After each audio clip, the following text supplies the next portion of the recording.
You're watching Global, part of Shaw.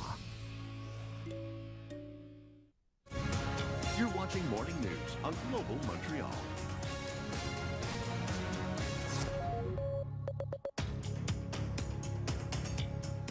Good morning, Montreal, and welcome back. Well, it is nasty, it is dangerous, and we are talking about something called Cryptowall that more and more has been impacting businesses and individuals. Yeah. And here to talk more about it is Terry Cutler. Welcome to the show. Thanks, it's my pleasure. You know, this is, we've only been hearing about it recently, Right. but how widespread is Cryptowall and what is it? Now, Cryptowall is a really nasty virus. I mean, if you catch this thing, this will cause you to have a really bad day. Basically, essentially what it is, it's a form of ransomware, where this virus gets onto your computer, starts searching for your Word documents, your pictures, your videos, your whatever it is, and encrypts it, and leaves a ransom note there. Encrypts it, meaning that in order to access it, you need a password. That's right. Like, Okay. it scrambles the data.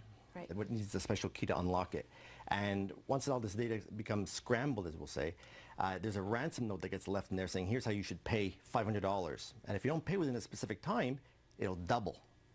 And if you don't pay within the month, we'll just throw away the key and you won't get your data back. Oh my goodness. So who is being targeted? So is this an example of the That's message? what they'll receive, yes. That's the message that'll pop up on your computer? Yeah, once they start accessing files, or they'll get that warning.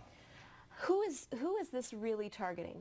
It can target anybody. I mean, you know, if you're receiving junk email or jokes or whatever, you're not sure where it came from, and you click on these links, the moment you click on it, it'll actually execute and run in your computer and start encrypting these files. So if you're a business, it's even worse because when you're attached to this network, it goes onto the network drive and starts encrypting files for other people who haven't been infected yet. Mm-hmm. So it's not that there's no rhyme or reason to it. It's not that they want to specifically target small businesses carrying sensitive information. It could be me too. Exactly. Anybody with a credit card. Who's doing this? It could be anybody, but a lot of it is coming from a highly specialized group of organized criminals online that specialize in ransomware. So it's interesting. A lot of people are wondering how to detect it. Well, to detect it is going to be one thing because, you know, they'll know right away. The moment they try and access their files, it'll be scrambled. But there are a couple of things we can do. The good news is that we can actually get it back without paying for it. So obviously, first thing you want to try and do is go out and buy a hard drive. Back up your files on a nightly basis so that in case this ever happens to you, at least you'll have your backup files, which is very important. But if it does happen to you, there are ways to go into what's called troubleshooting mode. Okay. And then from there we can go into what's called the registry and start removing files from there.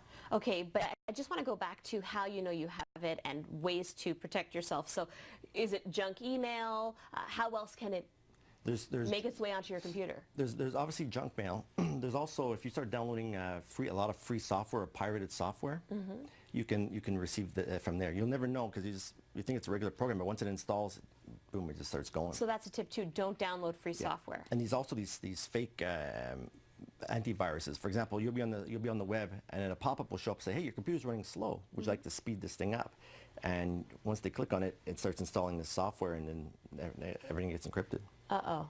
Yeah. Okay, so now once this ransomware pops up on your screen, what do you do? All right, so the first thing you want to do is possibly not pay the ransom. Yeah. How much do they ask for? They're asking to start off as $500, and if you don't pay within 4 days, it jumps to $1,000. Oh my goodness. And I think they give you up to a month before they just throw away the key. And if you pay it, is it guaranteed that you get your files back? it's not guaranteed. No, in fact, actually, most open source intelligence groups are saying that most of the time, if you pay it, they're still not going to give you back your key. Right. So, but it is kind of like a phony.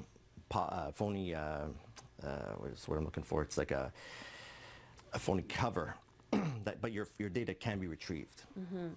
So once you see this message on your computer, the steps. Yeah. All right. So the first thing you want to do is, if you're not familiar with some of these steps, call a professional, or if you have a 6-year-old, call your 6-year-old to come and help you out. And so the first thing you want to do is go into your control panel and uninstall any programs that you see that has the word crypto in it. And once that's done, reboot your computer, but keep pushing the F8 key. And that will bring you into a Windows troubleshooting mode. And you want to go into safe mode. Okay. And then once that comes up, you'll be able to go into a tool called regedit. This is where it's like you get to modify the brain of Windows. Wow. But Look how excited he gets about this but stuff. at this point, I've been through this so many times. But Yeah. if you once you're in there, if you're not familiar with it, back away from the computer, call somebody else, because you can really damage the machine with this. Okay, somebody like yourself, Digital Locksmiths, We can help with that. a company that helps with viruses. That's right. And of course, everything that Terry was just describing, it's a little bit complex. We have full details on how you can protect yourself at globalnews.ca/Montreal. Terry, also just curious, do you have an idea of how widespread this is? It's becoming very popular.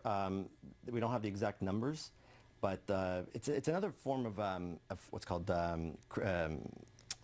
like a crypto. I can explain. It's another form of ransomware. Okay. There's a bunch of them out there. So if you're on your computer, do search for things like crypto or cryptorbit, and you'll be able to find some of those files and can delete them. How about on Facebook? When we're surfing on Facebook, could we get this by clicking on links? Possibly, but Facebook does a good job of cleaning it out. Okay. But if friends start sending you messages saying, hey, check out this new software, you gotta think twice. Do you really want to click it, or at least put your mouse over it so you get to see what the link is really doing? And then, always think twice before you click it. Make sure you go to our website, globalnews.ca/Montreal, for more of Terry's tips. Thank you very much Thanks for so that. much for having me on.